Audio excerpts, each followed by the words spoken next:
It's Martin Luther King Day in Nelson County, and obviously every year during Martin Luther King Day, two major activities take place.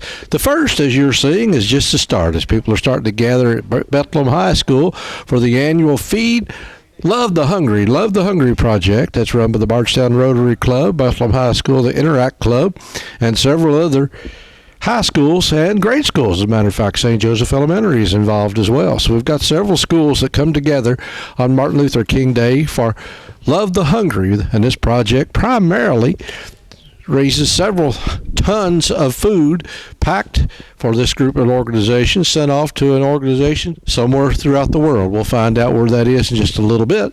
But right now, as people are starting to gather and come in and start to bring in food, bring in packages, and get this project underway for Love the Hungry, sponsored by the Bardstown Rotary Club, the Bethlehem Interact Club, and several of the high schools and grade schools in Bardstown and Nelson County, here on Martin Luther King Day 2020.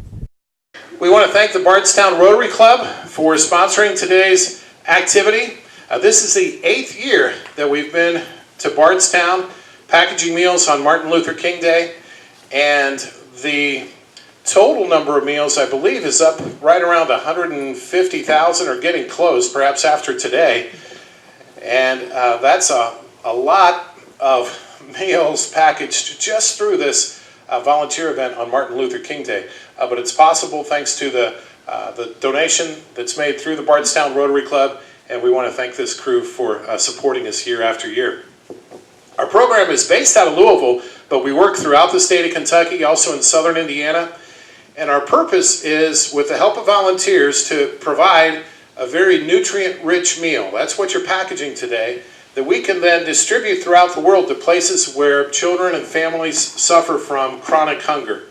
And the kind of hunger that we try and address, these are places where people perhaps have little or often nothing to eat throughout the course of the day. It's estimated that somewhere in the world today, about 1 out of every 9 people will go without food.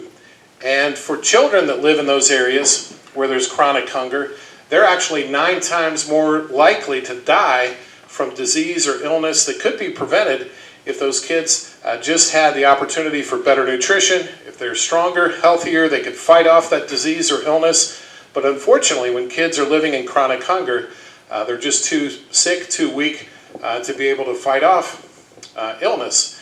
And far too many children die. We just had a friend of ours that returned from South Sudan, and malaria is a very big issue in parts of South Sudan. And that can cause someone to dehydrate, get very weak very quickly, and sometimes in a matter of just a day or two, someone that you think might be healthy could actually die from the effects of malaria.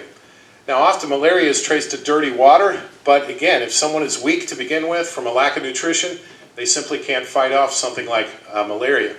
But it's a very real and very serious example of how chronic hunger can lead quickly to death if we don't intervene in some way. So we think that's unacceptable. We don't want to see kids around the world suffering from a lack of food. And that really drives us at Love the Hungry to be a little part of the solution. We can do a little bit here this morning that will actually ensure that fewer children go hungry throughout the world. So what you're going to do today is help us package what's called the Nutri-Plenty meal.